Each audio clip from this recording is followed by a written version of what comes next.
Good morning, everyone. It is now 9 a.m., so we're going to go ahead and get started with today's Central Florida Water Initiative Steering Committee and Public Meeting.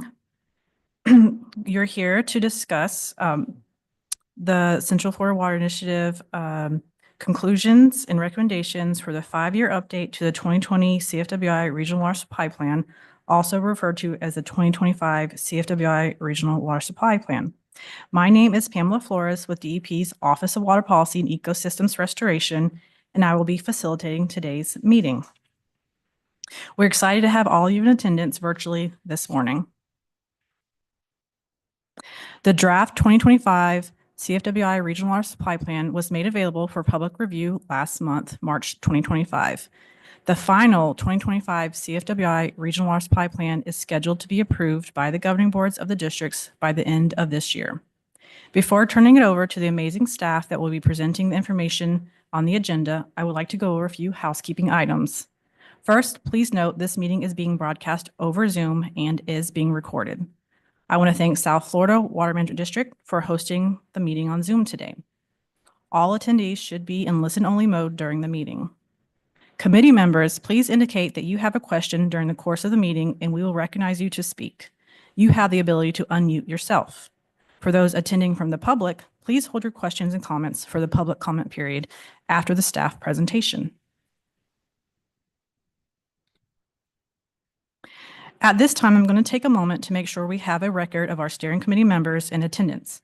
Members, when I call your name, please indicate that you are present. And I'll start with Adam Blaylock from DEP. Present. Thank you. Next, we have Todd Swingo from Toho Water Authority. Yep, I'm here. Thank you. Mr. Benjamin Butler from South Florida Water Management District. Good morning, Ms. Pam. Thank you. Ms. Ashley Bell Barnett from Southwest Florida.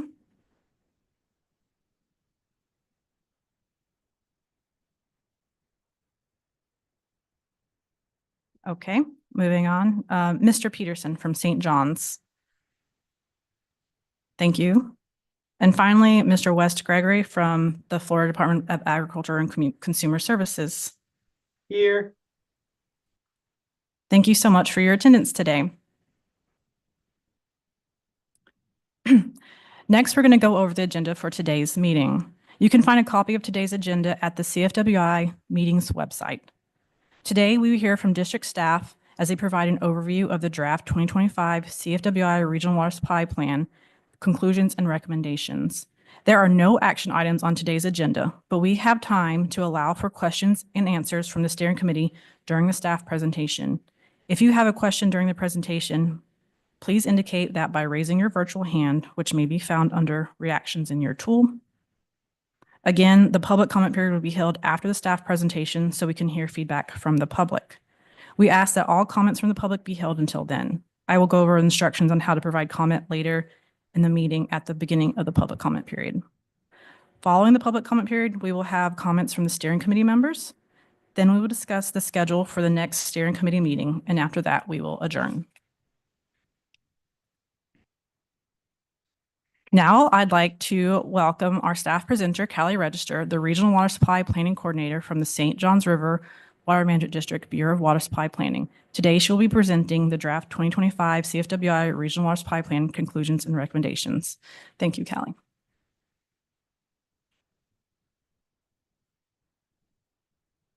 Thank you, Pam. Good morning. My name is Callie Register, as Pam mentioned, and I am the Regional Water Supply Planning Coordinator for the St. Johns River Water Management District. The purpose of my presentation today is to provide an overview of the draft 2025 Central Florida Water Initiative Regional Water Supply Plan, including the conclusions and recommendations. The draft plan was posted on the CFWI website for public review on March 14th, and public comment may be submitted through May 16th. I'll start with a brief overview in the first few slides that summarizes the work done in preparation of the draft Regional Water Supply Plan. The CFWI is a collaborative water supply planning effort covering an area including portions of 3 water management districts and 5 counties, as shown here. The CFWI was developed to provide a uniform approach for water management in a region where the boundaries of the districts come together and where water withdrawals in one district may impact water resources and water users throughout the area. There are 50 local governments in our area, with the city of Orlando being the largest. The CFWI planning area is home to approximately 3.4 million people and is continuing to grow rapidly. As we know, Central Florida is an international tourist destination with Disney World, Universal Studios, and many other attractions. Central Florida also sustains a major agricultural industry with about 122,000 acres under irrigation, primarily in citrus, followed by sod. Over 56% of the ag demand is in Southwest Florida Water Management District, while about 22% occurs in each of the other two water management districts. In addition, there are many natural systems in this region that are water dependent, including springs, wetlands, and numerous lakes. The statutory requirements for regional water supply plans include population and water demand projections for a 20-year planning period, an assessment of available water supplies to determine whether current and future demands can be met with fresh groundwater without harming Florida's natural systems, and if not, identification of management strategies, water conservation, and alternative water supply projects to meet future needs. Plans must also identify project funding options, and the plans must be updated every 5 years. Since the plan's updated every 5 years and began in 2015, we've had the benefit of not starting from scratch for the 2025 plan and have built on the work done for the 2015 and 2020 plans. Since the 2020 plan approval, a lot of progress has occurred. In 2021, Rules 62, 41, 300 through 305 of the Florida Administrative Code went into effect and are currently being implemented by the districts as outlined in the CFWI Supplemental Applicants Handbook. These rules apply to consumptive use and water use permit applicants in the CFWI planning area. The CFWI Rule and Supplemental Applicants Handbook address the public interest by providing a uniform regulatory framework to allow for the allocation of available groundwater in the area, subject to avoidance and mitigation measures to prevent adverse impacts. The regulatory framework is one component of the comprehensive joint water management strategy for regional water resource management.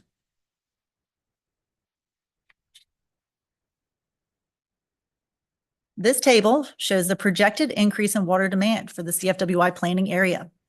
Public supply remains the largest use category, followed by agriculture.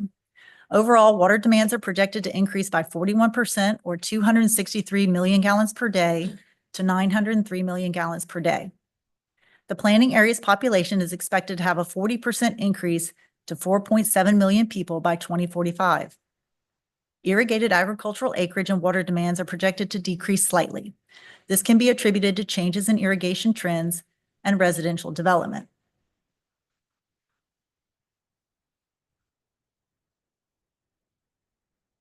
This slide shows the historic water use and projected water demand in the CFWI planning area. Our water demands are trending with historic water use considering the anticipated population growth. From 2015 to 2020, the area had an increase in population of approximately 450,000 people. This increase can be attributed to not only growth, but the estimates of population provided by the 2020 U.S. Census.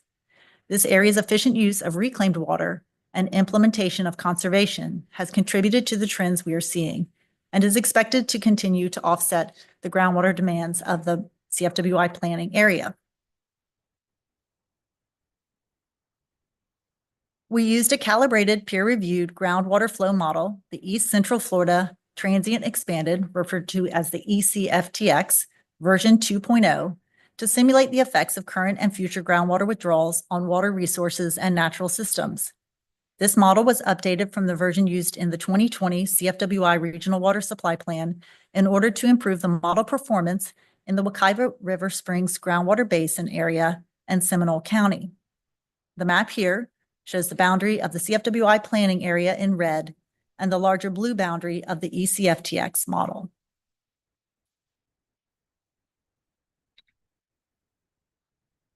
The status of minimum flows and minimum water levels, or MFLs, and MFL-related environmental criteria was used to evaluate the effect of existing and proposed groundwater withdrawals on MFL's water bodies. A total of 48 existing or currently proposed MFLs and MFL-related regulatory wells within the Southwest Florida and St. Johns River Water Management Districts in the CFWI planning area and groundwater model domain were identified for use as environmental criteria. 38 of the 48 identified were considered most appropriate for assessing potential impacts due to groundwater withdrawals. These include 26 lakes and wetlands with adopted MFLs within the CFWI area, shown with the blue dots, 1 water level target based on 5 Upper Peace River regulatory wells, shown here in the purple hatched area. And if I can grab well,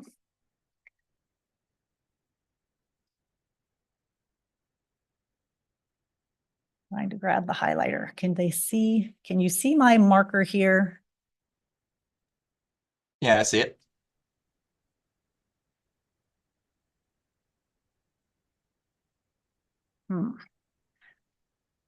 Well, I hope you can see the colors on the screen well enough. Let me go on. The one, we've got the Upper Peace regulatory wells shown in the purple hatched area and the 5 Ridge Lakes regulatory wells in the green hatched area. There are also 10 draft MFLs that include 1 new river segment, 1 reevaluated river segment, 6 reevaluated springs, and 2 reevaluated lakes. These 10 draft MFLs have been peer reviewed but not yet adopted.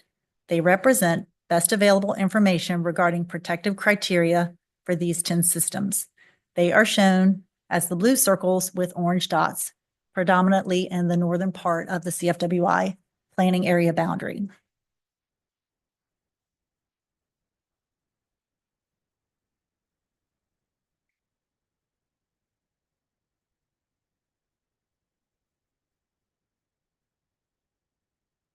Shown here are the results of the MFLs and MFL-related analysis, with green symbols for MFLs that are met and red symbols for MFLs that are not met.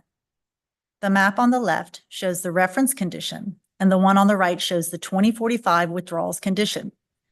And the only change from the map on the left to the map on the right is Sylvan Lake in Seminole County. Other than this one system, MFL statuses don't change between the reference condition and the planning horizon.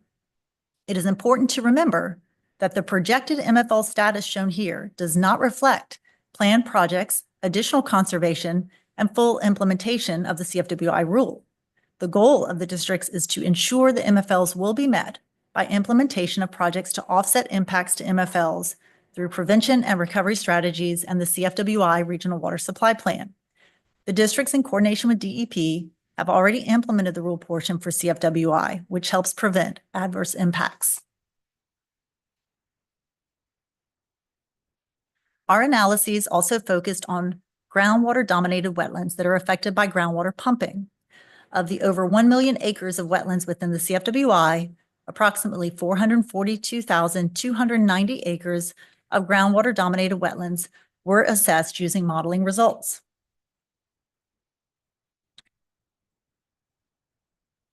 This table summarizes the assessment results for all 38 MFLs and MFLs related criteria, as well as the assessed wetlands. In the second column over, we'll review the MFLs and MFL related criteria. A total of 22 were met and 16 were not met under the reference condition. Those that are not met under the reference condition include 8 Southwest Florida Water Management District lakes, Lakes Aurora, Crooked, Eagle, Easy, Eva, McLeod, Star, and Wales. Plus, in the St. Johns River Water Management District, the Wekiva Basin MFLs are not met under the reference condition. Between the reference condition and the 2040 withdrawals condition, the status for these 38 systems did not change. However, at 2045, one additional system changes from met to not met, and that is Sylvan Lake in Seminole County. And so at the planning horizon, we have a total of 28 criteria meeting and 17 not meeting their MFLs. In regards to our assessed wetlands, there were about 75,600 acres of stress plains wetlands in the 2016 to 2020 reference condition, and it is projected that will increase to 79,471 probable acres of stress plains wetlands by 2045. a cumulative increase of 1.1%. For ridge wetlands, there were approximately 14,940 acres stressed in the reference condition, and it is projected that will increase to between 16,340 to 20,162 probable acres of stressed ridge wetlands by 2045. The low end of the range for ridge wetlands is based on model layer 1, the superficial aquifer system, and the high end on model layer 3, the upper Floridan aquifer. The probable cumulative increase in stressed ridge wetlands is 2 to 9% by 2045.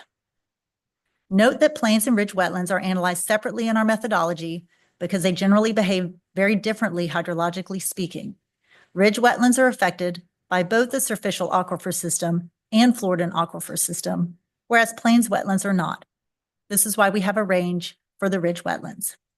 Again, it's important to understand that this is the picture without considering CFWI rule implementation and the projects that will offset impacts to MFLs and to prevent increases in potential stress to wetlands.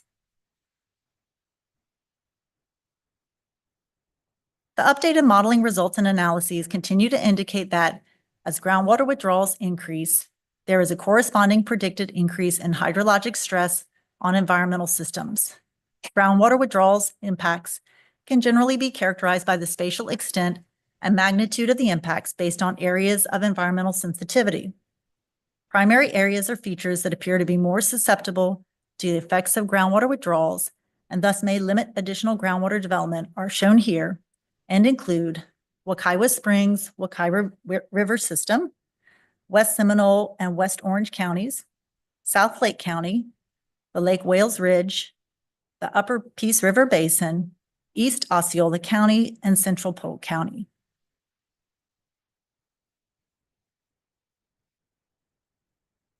Based on the water resource evaluations of this 2025 CFWI Regional Water Supply Plan, it was concluded that fresh groundwater availability of up to 760 million gallons per day, as identified in the 2020 CFWI Regional Water Supply Plan, is still valid.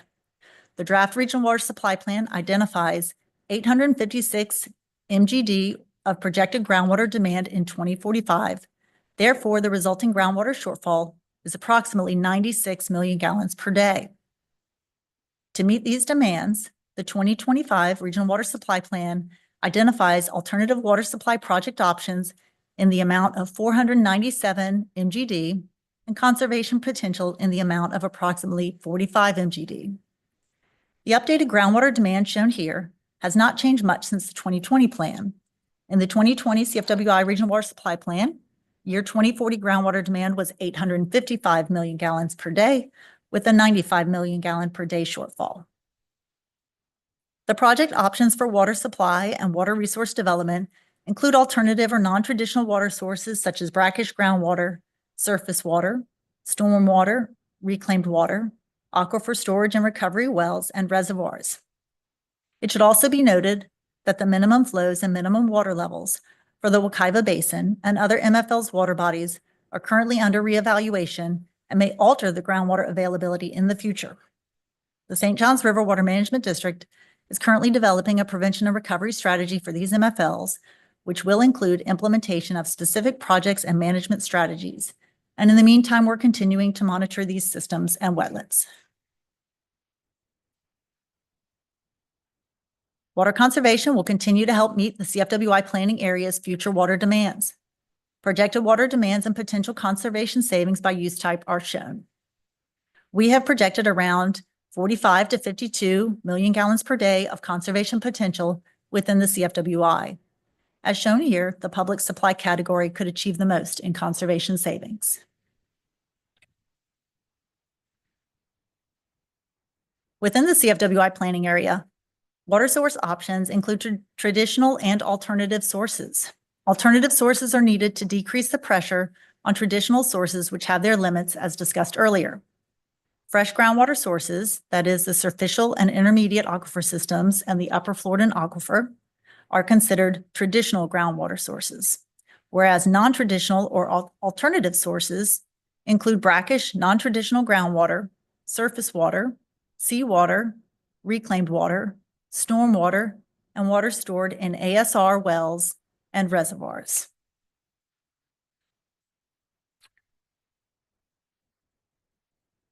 Water supply and water resource development options are what we commonly refer to as projects. The district solicited project updates and new project options for inclusion in the 2025 CFWI Regional Water Supply Plan.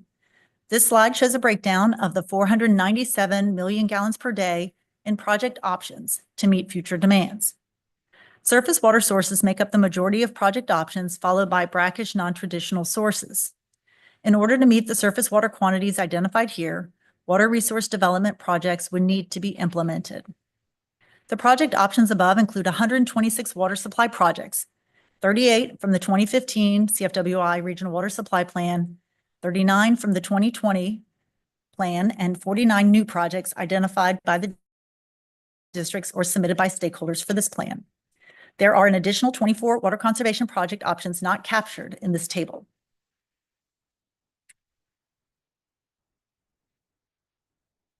As you can see, there are a variety of potential funding sources for project implementation. These options include utility revenues, water management district programs, state funding, and other sources. Of specific note, the Drinking Water State Revolving Fund provides low or no interest loans for utilities. Regarding our conclusions and next steps, this 2025 Central Florida Water Initiative Regional Water Supply Plan concludes that current and future water demands can be met through 2045 while sustaining water resources and related natural systems. The Regional Water Supply Plan outlines an integrated approach that includes increased water conservation, continued development of alternative water supplies, optimization of groundwater withdrawals, further hydrogeologic investigation, and pursuit of funding for water resource and water supply projects. To date, in addition to various stakeholder meetings, we conducted a public outreach meeting in October 2023 and a technical methods workshop in April 2024. We presented the draft results to the steering committee and the public in November 2024. The draft plan was posted in March for public review and comment through mid-May. After incorporating any changes or comments as a result of public review, we will bring the final draft back to the steering committee in the fall for concurrence and then for consideration by the district's respective governing boards in November. After all approvals, the final 2025 CFWI Regional Water Supply Plan will be posted at the end of December 2025. The public comment period for the 2025 CFWI Regional Water Supply Plan closes May 16th at 4 p.m. Written public comment may be submitted using the form on the website. This concludes the presentation portion of the meeting, and I would like to invite Pam back for public comment.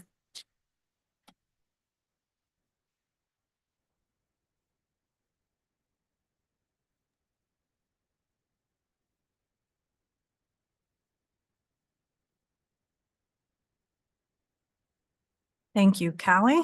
We are now moving on to the public comment agenda item.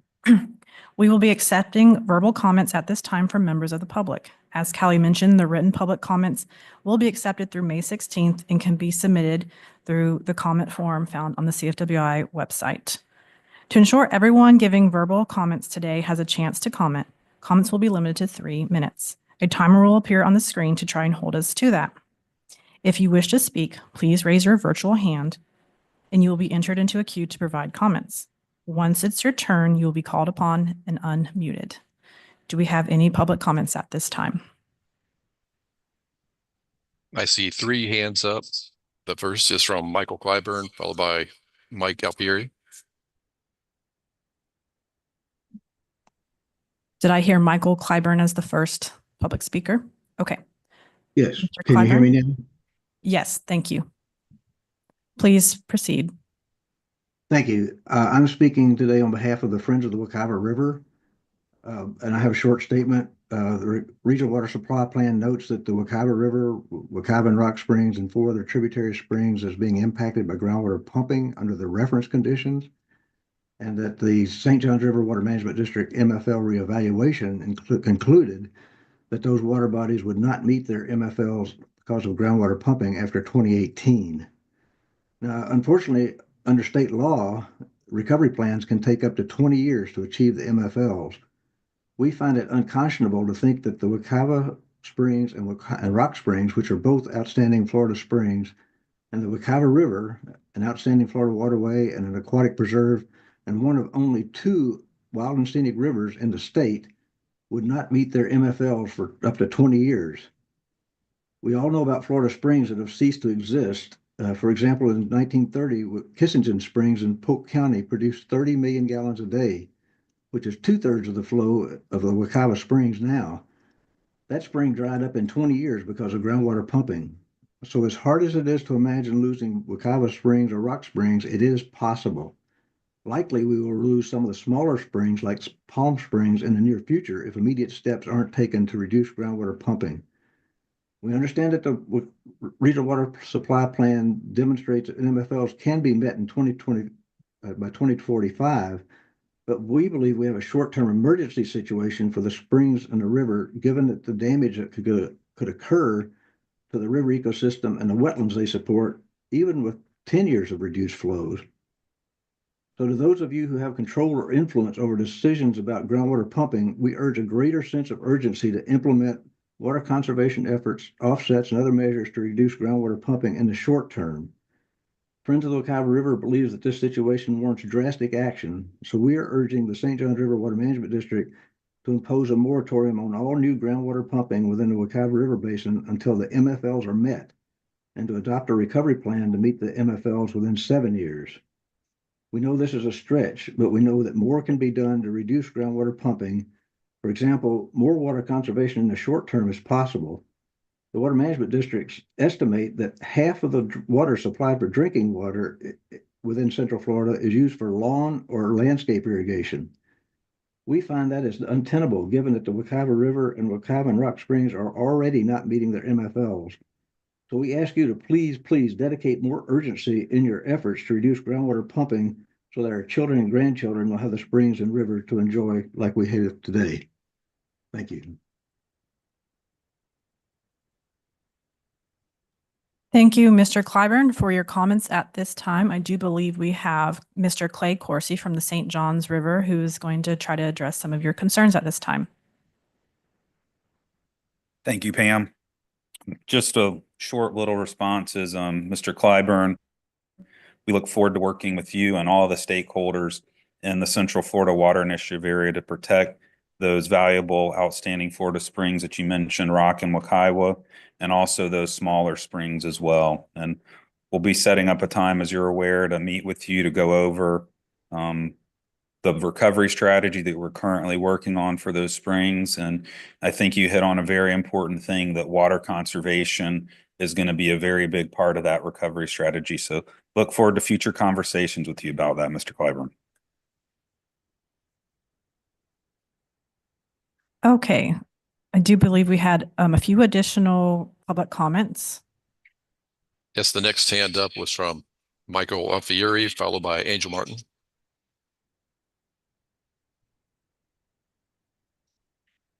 Okay, I think Michael put his hand down, so maybe he doesn't have a comment. Mr. Michael, are you still wanting to have verbal public comment? Yeah, sorry about that. I was Okay. muted. No, first, thank you for doing this. I really appreciate it. It's very good information here. One question, though, that I know a lot of my clients are wondering about, and I really didn't hear too much about it unless it's buried under reclaimed water. But what about direct potable reuse? That's the question. I'm short and sweet.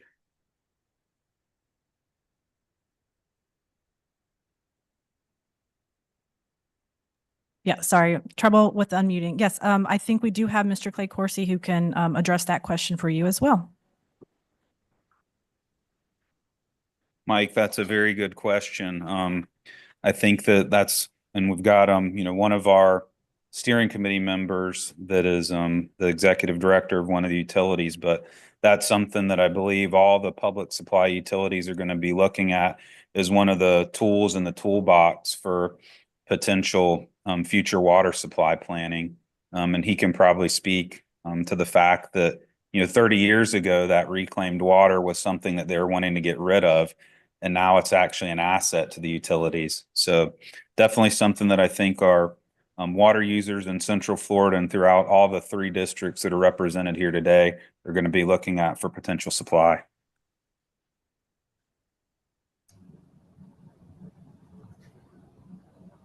Okay. And then we had one additional commenter at this time. The next commenter is Angel Martin, followed by Gabrielle Milch. Okay, Mr. Martin, are you available to provide comment at this time? Yes, ma'am. I just a couple of general comments.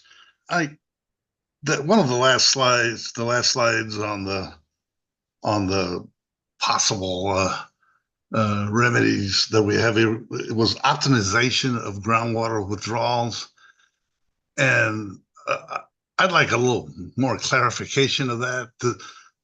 Does that mean that there is planning to when one utility or some farmers can pump groundwater as opposed to when others can pump? Is that kind of what is meant by optimization of groundwater withdrawals?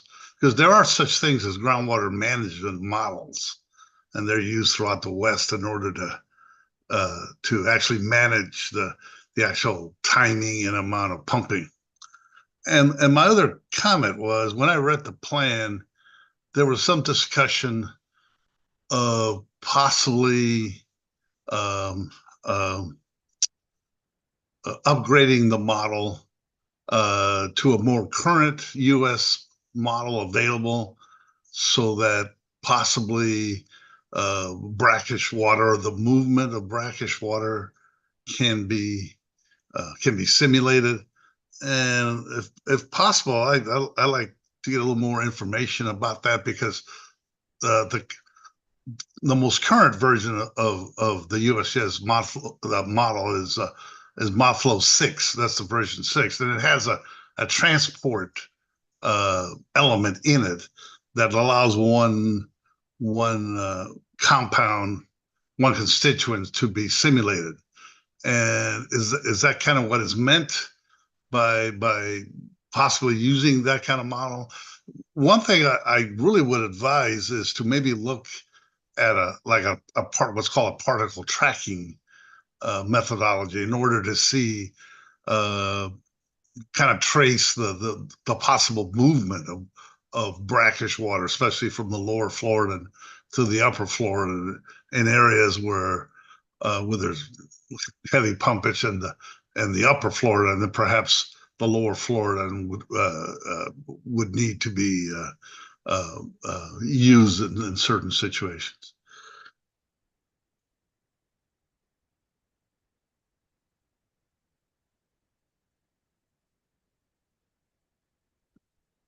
Okay, Mr. Martin, I'm sorry, there's like a leaf blower right outside the window of the room I'm in right now. So if you hear a little bit of interference, that's my apologies for that. But it does look like we have Mr. Corsi, who's going to attempt to address some of your concerns right now. Okay, thanks. Yeah, Mr. Martin, on your first question about the optimization, that can mean a few different things. One could be moving withdrawals farther away from resources of concern, or it could also be moving to a different aquifer that potentially has less impact on those resources. Maybe going from the upper Florida to the lower Florida aquifer. And then your question about the modeling, it'd probably be good is to try and handle that in this virtual setting here. Is maybe we could set up some time at the next time we've got the modeling group together to circle back with you on that. I know the South Florida Water Management District currently has a density dependent model that they use along the coast, and the St. John's District is in the process of developing one along the lower portion of the southern coast on the St. John's District as well, but probably a little bit more than we can dive into in this setting here, but happy to touch base with you after the meeting on a more in-depth modeling discussion. Sure. Yeah, I know there are different kinds of models available. There's different density models, like what's called Sutra, which is also a USGS model, and so forth. So from the document, it kind of wasn't clear what are the approaches to trying to, look at the possible movement of brackish water. Okay, definitely noted your comments on that, Mr. Martin. And as stated before, if you have any additional feedback on those issues, you are welcome to submit them through that public comment form too. Sure. Thank you. Thanks. Okay, of course. Okay, and then we had another speaker for this public comment period. Yes, next up is Gabrielle Milch, followed by Kim Ornberg. Okay, Ms. Milch, are you available at this time? I am. Hello. Hi.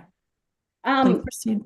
Okay, I would like to commend staff and the reporting you all did today. It seems there are good checks and balances that are being proposed, and water quality and water quantity issues are being addressed in some respects, and the urgency that the Friends of Wekiva is requesting in the Wekiva Basin area. I hopefully we can look at it holistically and come up with cost-sensitive strategies. The unacceptable impacts aren't something that a lot of people are concerned about, and it seems like we have a lot of our policy plans aren't consistent and don't meet the basin management action plans as well as the drinking water quality standards. Working for the St. Johns Riverkeeper for several years, I understand about Groveland and the upper St. Johns Basin and the flow between the upper basin, middle basin, and lower basin. And big picture, stormwater is potentially a big time pollutant in the water resources that perhaps isn't addressed by the CFWI or the new stormwater rule. I guess that will remain to be seen. And I just hope that there are protective management strategies for people to protect them from flooding, pollution, help our fisheries, and also protect silviculture in our wetlands in the middle St. Johns River Basin. And I am looking forward to working with people in the future on this. And we have a lot of opportunity here, and hopefully we'll be able to get outreach to the right people. The 50% of the water being used on lawns, it's really hard to get people to give up their lovely green lawns and the amount of water they use to get that there. So good luck, and I will be submitting written comments in the future. Thank you. All right. Thank you so much, Ms. Milch. We appreciate you bringing those concerns to us, and we look forward to seeing any written public comment or working with you on this draft in the future. And our next public comment. I see one more hand up from Kim Ornberg. Good morning, and thank you. I've just wanted to follow up. Can you hear me? Yes, Ms. Ornberg, we hear you. Please proceed. It just tags on to kind of one of the things that has come up that everyone's mentioned is as far as the potable water being used for irrigation. And that seemed to be kind of a more of a lower hanging fruit. Is there any plans or what from an agency level from a regulatory perspective to reduce or eliminate the use of potable water for irrigation in the CFWI?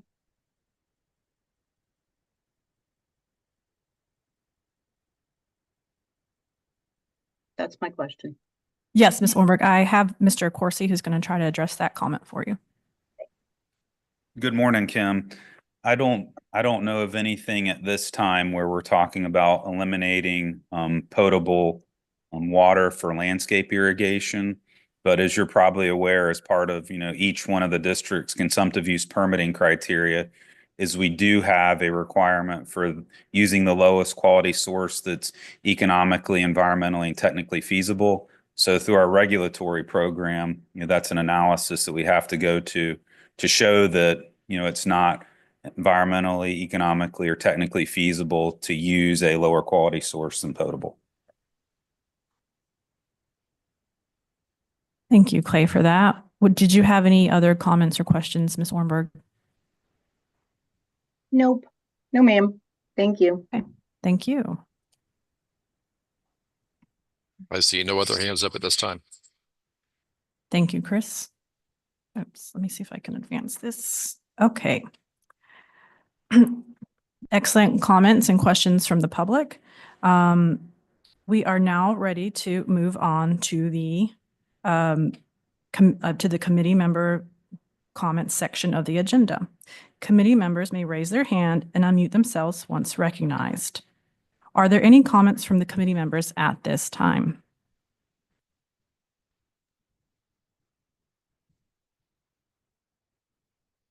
I'll just give it 1 second to make sure people are finding their unmute button if that's.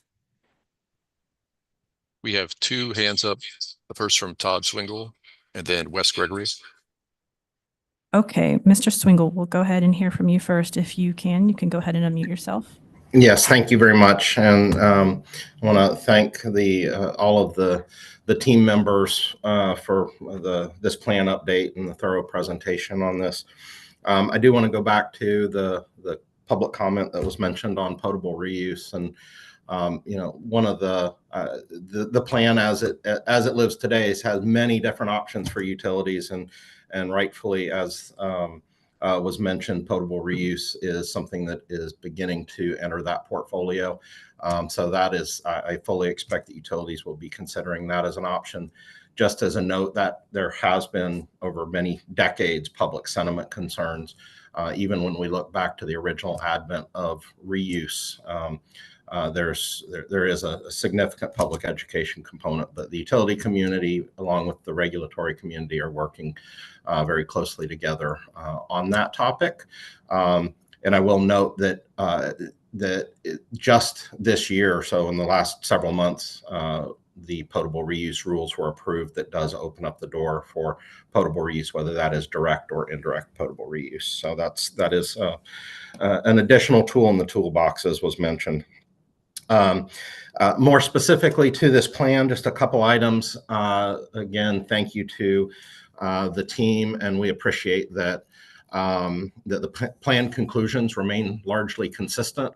That predictability and being able to move forward with projects that are already underway and that are moving toward these solutions that both meet the public supply demand as well as being protective of the environment is absolutely critical, and especially in today's day and age with increasing costs. I very much appreciate the inclusion of those funding challenges in your closing comments. That is absolutely critical. We have seen just very significant cost increases on public water supply. And so that funding strategy to be able to provide affordable solutions to our communities is very important. One more little bit of a technical comment is on in the regional water supply plan, the beneficial recharge definition is different from that is used by the Department of Environmental Protection. So we really ask that you take a close look at that, and that the differences in that classification for beneficial reuse can create some confusion and inconsistency. So if you could just take a look at how to align those between this plan and the FDEP definition of beneficial recharge. And then my final comment is really more forward-looking, not as much for this current plan, but as we move through our next couple months of moving toward adoption of this 2025 version of the plan and think farther out, both from the public comments and just the mix of projects that are listed to meet the demands in this area. Things are getting much more complicated. We are getting more complicated projects. There's significant interplay between sources. And so, and in the plan, it is highlighted that continued stakeholder participation. And we would very much advocate for reinvigorating those technical working groups as we move out of this plan and into the next plan. Those technical working groups allow different stakeholders input in the more technical details. Often we as utilities are able to provide some of those resources that can provide significant technical insight and expertise that will add value to that program. and those reviews. So we do really advocate that we get back to some of the more rigor on those upfront participation in those technical working groups, and think that that will add value, particularly as we move forward, because just from the comments again today, I think you're going to find that we're seeing things get more complicated, not less. And so once again, in closing, just thank you to all of the teams that were involved in bringing this to fruition. Each one of these plan updates, even though we're working off of that, the prior iterations, certainly we recognize that it is a heavy lift, and it is highly technical documents, and I appreciate all the staff involvement in getting us to the point that we were today, and again, the good presentation of summarizing the work that's been done. Thank you. No, thank you, Mr. Swingle. I appreciate you elaborating on the potable reuse comment that we had and providing that input on looking at that beneficial recharge definition and your other recommendations. We appreciate that feedback and your attendance today. Next, I do believe we had an additional steering committee member. Was it Mr. Gregory? Okay. Yes. Mr. Hello. Hey, Pam. Hi. I'm going to speak from the agricultural water use side of things, and it's more of a comment slash also advertisement. We farmers, producers, their livelihood is directly connected to having a plentiful supply of water, clean water, and clean soil, clean air, and all those things. So they have an acute interest in protecting the environment, and are really involved in making sure there's environment can be clean and there's plenty of water to go around. I know agricultural use isn't projected to increase over time in this area, and most of the increase we're seeing is from public supply, but that doesn't mean farmers aren't doing their part to also help conserve water. There's many funding opportunities through our agency, through our cost share program for folks to implement water saving techniques. In this area, it'd be tailwater recovery, or conversion of less efficient irrigation to more efficient types of irrigation, and that's of course tied has to be weighed against food safety regulations. So you can't always go to the lowest quality source of water, but they try to do their best. And I just want to say that I hope that is reflected in the plan, that even though agricultural water use isn't growing, there's still conservation opportunities out there, and our agency is happy to fund them, and hope that is in the plan. Thank you. Excellent. Thank you, Mr. Gregory. That's really good to know. Appreciate your comments. Do we have any other steering committee comments at this time? Okay. I see that the answer is no. So we will move on. Those were excellent comments, both from the public and from the committee members. So I appreciate that. For the next agenda topic, I'd like to bring your attention back to the proposed schedule for this 2025 plan update. Callie showed this slide during her presentation, but what I want to highlight for the committee members is the anticipated meeting for the final draft of the 2025 plan update. Based on our current schedule, we will come together again tentatively in late September or early October after the final draft has been complete. At this meeting, staff will present the final plan and request the endorsement of the steering committee, which will need to occur prior to governing board approval. I know it can be hard to get a consensus date for everyone, so I plan to go ahead and reach out to the committee after this meeting to start looking ahead for a tentative date for the next meeting. The goal is to have this meeting in person for the steering committee, with a central location to be determined once the date is set. But we would employ a hybrid format for the public. Please keep an eye for the request for availability within the next week. So with that, that brings us to the end of this meeting. This has been a great meeting. I think we had a lot of good comments and feedback from both the committee members and the public. Before we adjourn, I want to thank our host, South Florida Water Management District, again for hosting us virtually on Zoom. And thank you to Callie for their presentation, the support staff that has ensured that everything ran smoothly. Thank you again to the steering committee members and members of the public for your attendance. And I hope everybody has a nice day. Again, I will just reiterate that there was a written public comment form if you have additional comments you'd like to make after this meeting has concluded. And with that, we are adjourned.